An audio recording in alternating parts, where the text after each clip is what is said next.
Every phase of life has a doorway. A quiet moment where you stand on the edge. Inside, there's comfort. Outside, it pours. And that's the decision, isn't it? Do I stay where it's safe, or step into the unknown, soaked, shivering, but alive? Funny enough, this isn't about running. No, this is about every moment we choose to keep going. When it's hard, when it doesn't make sense, when everything screams to turn around. This is a story about life's doorways and what happens when you dare to run through them.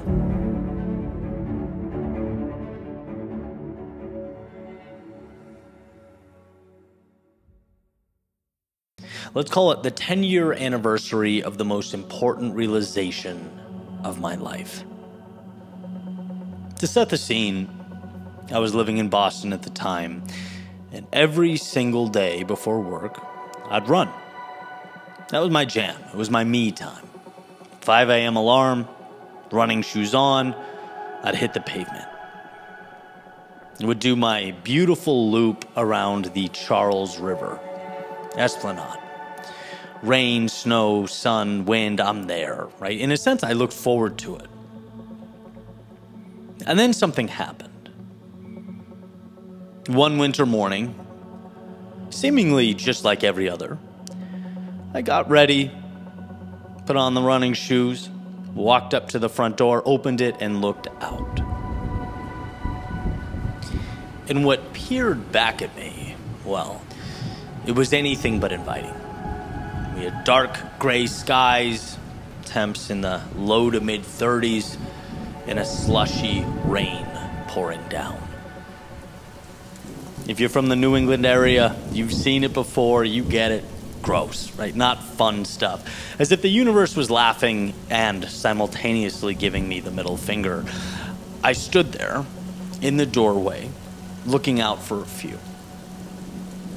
My first thought, as they say in Boston, nah, no thanks, kid. It's just a bit much, right? Unnecessary. And here's the thing, it would warm up later. This doesn't have to be some big project. I could just run when I get home. Or option two, my work at the time had a pretty nice gym. I could just hit the treadmill at lunch. Sounds way more practical. But after a few minutes of standing in that doorway, I turned around, went back inside, and almost like I was on autopilot, went right to my bedroom, grabbed my running gloves, a beanie, a windbreaker. I did have the gear for this after all. And for no good reason, decided to head into the storm. It's a funny thing that our memories tend to rewrite history, transforming, mundane moments into situations where we rose to heroism and saved the princess. But not this time. This was way more anticlimactic. Wasn't courage. To be honest, I don't even know why I did it. And I definitely didn't think a single soul besides me would ever hear about it or know about it. I didn't think any of it mattered at all. I just went. And as you can imagine, it was cold at first. Very cold. Wet. Uncomfortable. But anyone who runs knows the deal. Especially if you're wearing running gloves and the extremities are covered. It's just not that big of a deal. You warm up. Then after 15 minutes or so, I started thinking, you know what? This is actually nice. Like, really nice. And not only that, I had the Charles River entirely to myself. No runners, no bikers, just me piercing that foggy gray veil that seemed to cover the entire city. 15 minutes turned to 30. 30 turned to 60. 60 turned to walking in the front door of my home. You're probably wondering, okay, is this finally where something exciting happens? Nope, it's not. I walked into zero applause, no awards, no trophies. If anything on earth could be called anticlimactic, it would be this moment. At least externally. Because on the inside, something changed. It's a feeling that to this day, I still have a hard time describing. Like a mix of, excitement and pride in the pit of my stomach.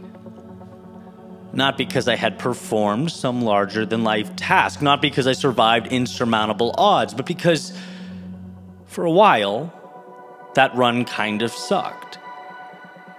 And the fact that it kind of sucked was enough to keep practically the entire city inside. That little veil of discomfort resulted in a lot of people looking out of windows and saying, you know what, not today. Not because of immense pain.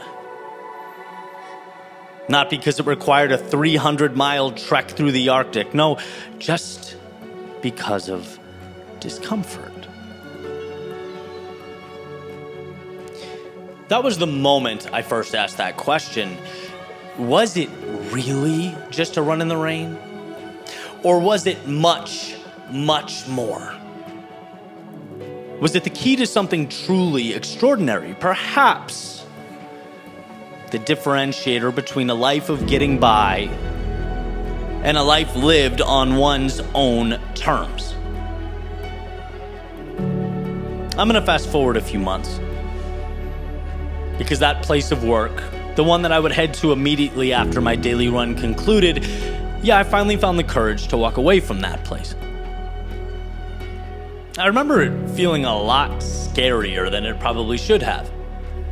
But as the saying goes, hindsight is 20/20.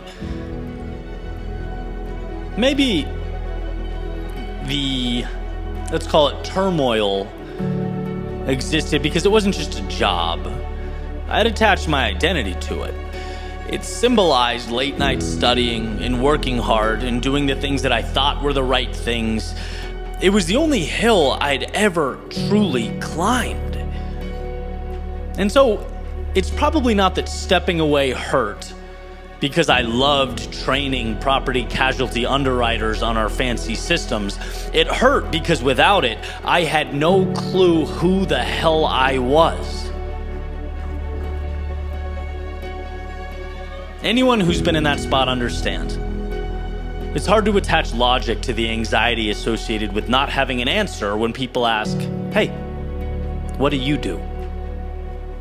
And look, that's not a cool thing to admit. I'm not proud of it, but that's just reality. It hurt.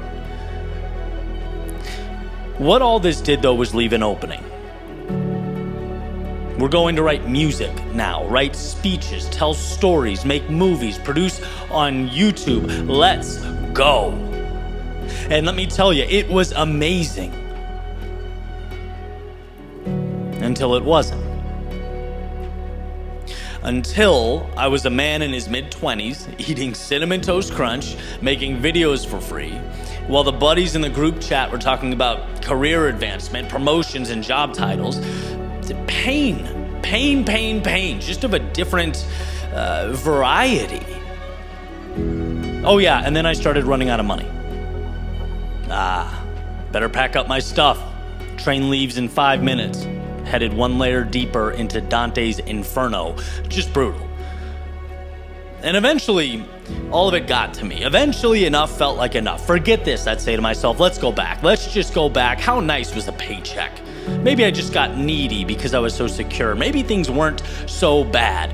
Maybe they weren't so bad at all. But wait. Eddie, wait. The doorway. You're standing in that doorway from a few months back. running shoes on, looking out at the frozen rain. Dude, this is not life coming down on you. This is decision time. This is an inflection point. This is when most of the world says, no thank you, I'll run at lunch. This is when most of the world says, the unpredictability is too much, before they gravitate towards stability like moths to a flame. Maybe this was my chance to not be like the rest of the world. Maybe this would be the separation I'd been craving. Yes. Okay, so here's what you're gonna do. You're going to, for once, put your back against that wall, and you're going to trust that if you fall flat on your face, that you'll be strong enough to get back up. Can you do that? Yeah, I think I can. Good. A new chapter begins. Oh, and start eating healthier.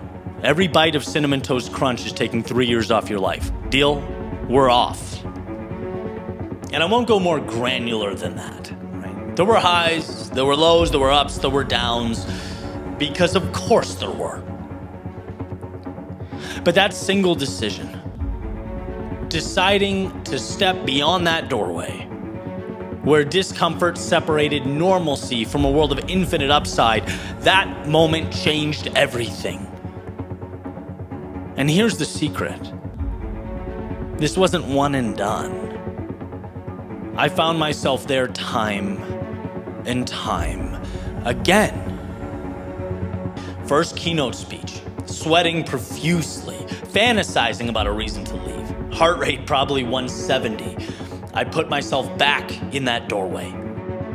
And that simple, seemingly trivial exercise made everything clear.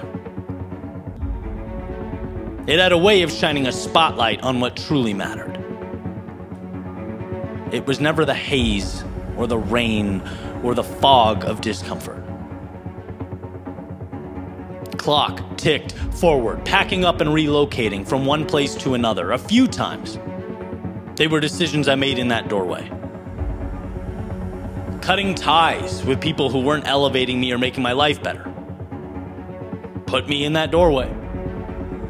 And now, the decision to say no to some pretty lucrative opportunities in order to get back to making the media that I love and creating impact. You bet I put myself in that metaphorical doorway. Oh, and the best part, don't think you get to escape this. Because we both know there is some aspect or element of your life where you're standing there, where you're looking out at the world, talking yourself out of what could ultimately change your life, because for a few brief moments it wouldn't feel good. There are places in your day-to-day where you're giving up the prospect of reaching that mountaintop because a stint in the valley of despair seems too daunting. Well, here's your reminder. That if you want to live a life that matters to you, a life of significance, substance, and depth, put those running shoes on, that beanie and that windbreaker, pierce the veil of darkness that surrounds you, seeking to intimidate and persuade you to remain dormant. No, run right into it. You'll find the decision to be very lonely for a time. Not because most people couldn't do it with you, but because most people simply won't. Discomfort happens to be the price tag attached. It exists far beyond the carousel they call life. This is your chance to do something different, to be someone different. This is not minor detail. Your destiny can't be moved to lunch or postponed to a sunnier day. It demands your vision, your courage, and it demands it now. So 10 years, thousands of miles, millions of people reached, new friends, and a new reflection in the mirror. Is it just a run in the rain?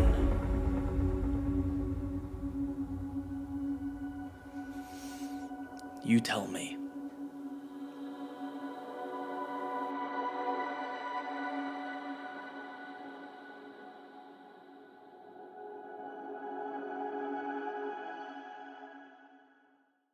So is it just a run in the rain? I think you can tell by, the last speech that for me, it's so much more.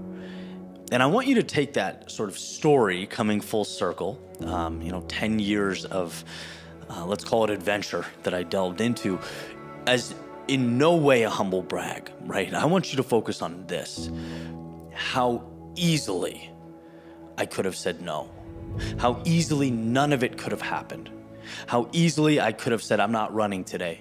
How easily I could have gone right back to that space, that career trajectory that wasn't lighting me up, but at the time was easier. How easily I could have not stepped on stage when my hands were shaking and sweaty. How easily I could have not moved. How easily I could have not broken connections with people that were dragging me down. How easily I could have not, inserted myself into circles and shaken hands with people that have lifted me up and changed my life, right? That is the point.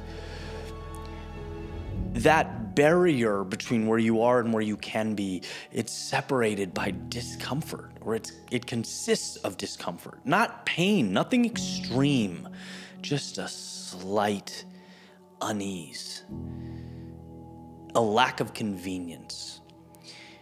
And if you start positioning yourself to step into that and identifying as someone who does the uncomfortable thing, your life will change. And it won't kind of change, it'll change drastically. Is it just a run in the rain? I think we all know the answer.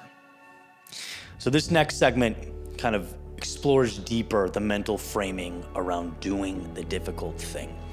Right? And I'll give you this before I hit play here. We tend to think of life as smooth sailing, simple, easy, calm, everything going great, with the exception being those curveballs, problems, right? Obstacles. And when obstacles happen, we throw our hands in the air like it's some unexpected tragedy. I think there's immense value in flipping that narrative and expecting life to be turbulent, expecting it to be rocky, expecting unknowns, and expecting ourselves to be capable of handling it. And then when we get those pockets of perfection, when everything goes right, when our hard work is validated, we bask in that and we're grateful for that. But we don't see that as the norm. We don't expect that to continue forever.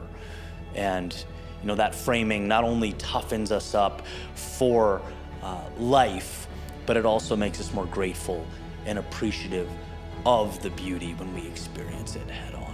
So this is called the psychology of the 1%. How do you visualize the road you're on? With its twists and turns, smooth terrain, rough terrain, straightaways, hills, what does it all mean? Do you find it odd that it gets more challenging as you get closer to your destination, right? The further along you get, the more tension life puts between you and the finish line. Almost like the universe is adamant about weeding out those who think they can skate by. What is the difference between saying you want it and really wanting it? Perhaps it's a willingness to fight through a storm just for the opportunity to find calm and serenity in its center.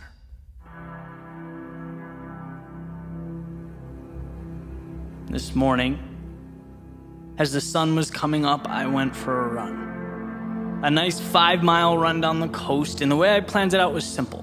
2.5 or halfway up in soft sand, and then I'd stop and I'd turn around and I'd run 2.5 back, but on the harder surface, right? Easier to handle, almost like a reward for pushing myself on the way up, right? And things were going perfectly. I made the 2.5-mile run up, and when it came to stop and turn around, I realized what should have been obvious from the beginning was high tide. Which means I didn't get that hard surface to run back on. Instead, not only was it softer than the way up, but I was running on a slope. And that just threw my mind for a loop, right? right? I'm embarrassed to admit I was actually angry about it. You know, I pushed myself hard going up and wanted that breather. Almost felt like life pushed the finish line back 2.5 miles. And trust me, as I'm writing this, it seems ridiculous to talk about, but in the moment, just irrationally annoyed. That was the carrot that had been chasing the whole time. So I begrudgingly, you know, moved forward, kind of trying to figure out what to do, and ultimately just continued forward. And, you know, the emotion subsided, and as usually happens, you pull yourself out of the weeds a little bit. The big picture tells a different story. Different story means different perspective. And that's what I came across, right? This idea or this question, well, why do we expect life to be flat ground? Why was that my assumption to begin with? The easy to navigate path. Why is that the standard? And the more I thought about it, right, the more I wondered if that's the very reason why we underperform. It's the little spark that ultimately lights this wildfire of regret. Because when convenience is the standard, everything else becomes unfair. Everything else is a burden. When the road should be flat, what are we to make of the hills in our path? Thinking life should be easy, it provides oxygen to a victim mentality. You know, and sometimes it takes these little experiences for me to refocus on these subtle realities. The flat ground is not the standard, it is earned. It's a gift. It should be cherished and appreciated because guess what? Life wasn't easy. It isn't easy, and it never will be. But I believe the differentiator is knowing that, right? So I kept running on the slope, feet sinking into the sand. I got my teeth kicked in just a little bit longer, and life didn't end. In fact, I think the mental aspect was tougher than the physical. We're only talking 5 miles here, but when the standard changes, so does the performance. It's about just moving forward. And like poetry, with about 3/4 of a mile left, right, the beach widened. It leveled out, the ground became harder, each step became easier, and yeah, I was running. But in my head, it felt like I was lying on a bed of feathers. Because when you prepare to face life's demons, when you're ready for battle, when you anticipate you'll have to give everything, any adversary that falls short of that feels like wind behind your back. We can endure anything. The question is whether or not we put ourselves in position to. Mistakes, they don't define us. Heartbreak, it doesn't kill us. And criticism, it doesn't shape us. But I'll tell you what, the fear that they do stops a lot of people from becoming who they're capable of becoming. Panicking at the slightest sign of discomfort, moving away from anything but the convenient, when in reality, inconveniences are the path. As Ryan Holiday famously put it, the obstacle is the way. See, satisfaction, it doesn't even exist without a will to overcome. What meaning does a finish line have without miles of self-doubt and questions and fear and dragons being slayed while you prove to yourself over and over again that, you know what, I am more. And I can be more. And the crazy thing is that there's not even a stopping point here. This rocket will propel as high into the ether as you choose to take it. And look, it's not about running on slight inclines or sinking a few inches into the sand. It's not about being rejected, losing, or castigated by 7 billion self-interested souls. No, it's about not being scared to take the bridge that connects current to future. Complacency to recreation, the known to the seemingly impossible. You're made of so much more than you give yourself credit for. You are so much stronger than you think you are. So for yourself and for the world, capture that. Own it. And redefine what it means not to simply exist, but to your core, with every ounce of your being, your soul, every fiber in your body, to truly live.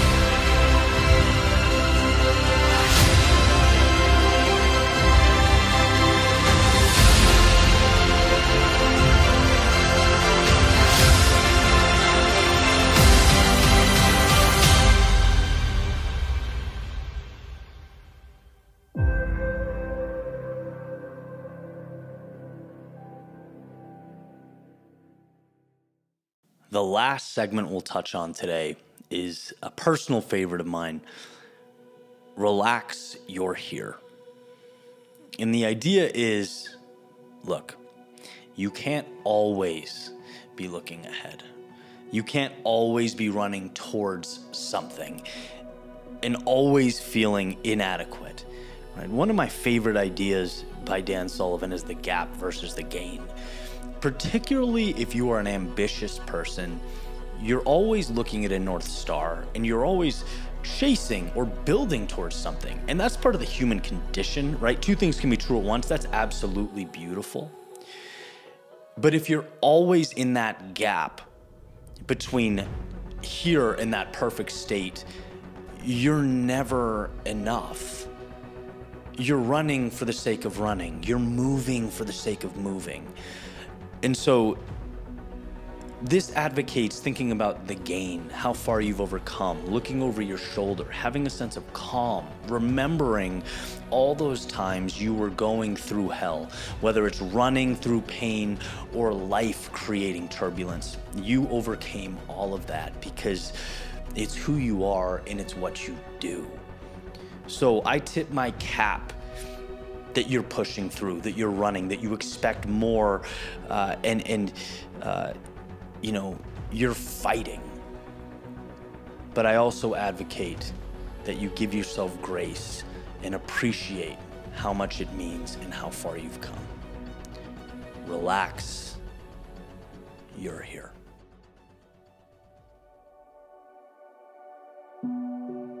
Relax, you're here. That's a clever little sign hanging above the sidewalk, right at the border where Pompano Beach turns into Lauderdale by the Sea. And as it turns out, that spot is almost directly in the middle of one of my favorite running routes. Almost exactly halfway.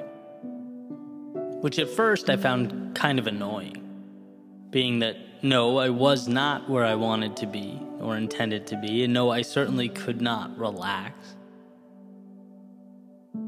The heat and the sun and the miles to go always begged to differ, right? False advertising.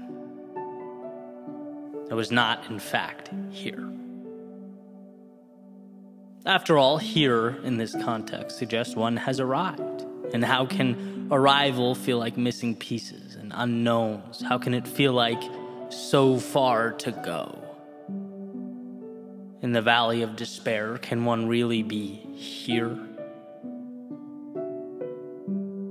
But the more and more I took that route, the more the little sign became a landmark in and of itself. Something that I looked forward to, its own little destination, a point in which I could both look over my shoulder and realize how far I've come, as well as find reassurance for the journey ahead. It was a manufactured pat on the back, a change in narrative. Because here's the deal, it's easy to feel lost in the middle. It just is. It's easy to feel empty-handed after days or months or years. It's easy to fall into the trap of never enough. But if you step back and adjust your perspective, you see it for exactly what it is. A beautiful process. Here doesn't have to be the predetermined destination. Here can be the culmination of all the steps it took you to arrive at the now. Here can be the lessons learned along the way. It can be the reassurance that while you're not done, you've overcome every obstacle up until this point, and there's no reason to think you won't continue that pattern moving forward. So relax. You're here. Perhaps here being a place of trust.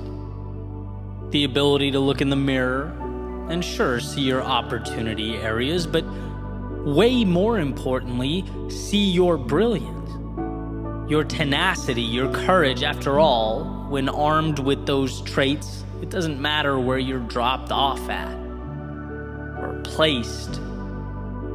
There's no finish line that's too far away, no mountaintop that's beyond you.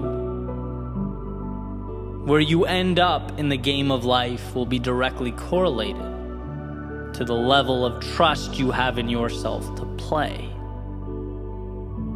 So relax. You're here. Maybe here being that point where you can make the leap you've always wanted to make. Where you can feel confident that the unknowns don't stop you, they inspire you. Where you see the past as proof that your limitations exist only where you decide they do. And here is not a wall or a barrier, but a springboard to the next great adventure. Where you find that spark of inspiration to push against life and see what comes back. To test the waters, ride the wave, that self-identified beginning that lights a fire in your soul. So relax. You're here.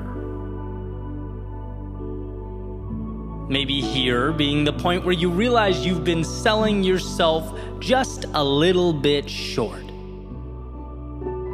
Where the image of yourself that you've created in your head is lacking. The metaphorical shoes you've been wearing have been outgrown. And here is where you change them for something that better suits you.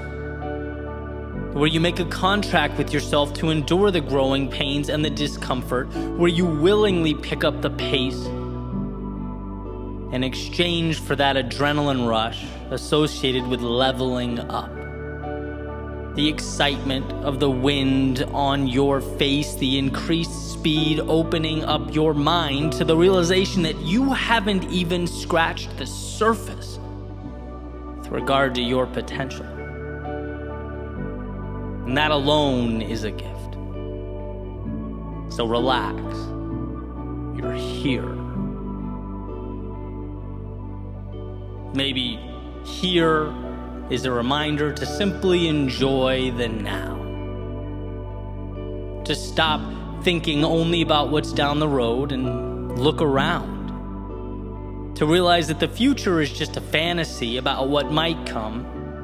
And the past is a retelling of stories that have already occurred, making your experience on this planet only right now.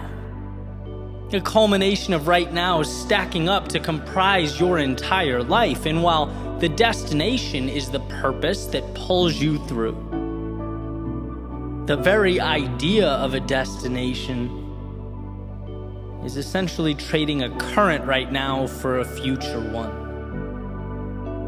So maybe look around and enjoy what you have. Appreciate the moment in all its glory. Relax. You're here. See, whatever here means to you, it's essential that we know, even in the heart of the storm, the chaos of battle mid-journey, that you have everything you need. Not just to survive, but to adjust and re-examine, to identify what means the most to you and follow that like your life depends on it. Relax, you are here. Here being the inflection point that separates the past from the future, that cuts your negative self-talk and those self-imposed limitations down to the nothings that they are. For me, that sign and its message have become a reminder of the duality of life, the tightrope that I have to walk between chasing down the dreams that pull me out of bed every morning and simultaneously cherishing the moments that comprise the journey. Sure, it's the halfway point of my run, and sure, I have ways to go. Sure, celebrating now would be counterproductive, but breathe in. Look what I get to do. Look where I am. Look what I have. They say we live not for the destination, but the journey, and I think that's right. I think in a way, the finish line might just be the excuse we give in order to experience the steps that take us there. It's the chase, the pursuit, and so relax, you are here reminds me that I'm in the thick of the good stuff. Ed Helms, at a commencement speech, quotes his character from The Office, Andy Bernard, as saying, "I wish there was a way to know you were in the good old days before you've actually left them." Well, this might just be that reminder. Grow to something you've yet to become, but with everything you have, appreciate who you are now. Respect that finish line, but cherish the race. When the time comes and we've reached the end of our days reflecting back, I think there are two successes that I'll identify as I'm reminiscing. First, I don't want to look back and feel regret for a lack of courage. I don't want to wish that I'd been bolder in pursuit of my dreams. No, I want to accomplish the unthinkable, capture the unobtainable. But second, I also don't want, when reflecting back, to realize that I never looked around and enjoyed the ride. That I didn't know what I had the entire time. That when things felt like a lot, I forgot that a lot was in and of itself a gift. So when the pressures of life seem to consume us, the expectations overwhelm us, the story disappoints us, let's find the time to pause, take a breath, and relax, because it just might be life's way of telling us that we're here.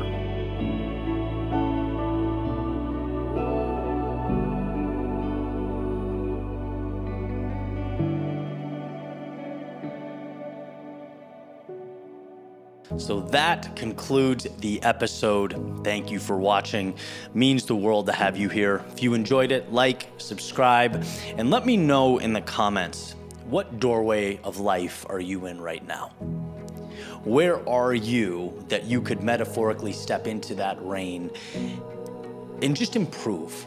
Even if it's incrementally, 1%, 2%, 3%, what's something you can do, again, covered in discomfort, soaked in chaos, that would flip your world upside down?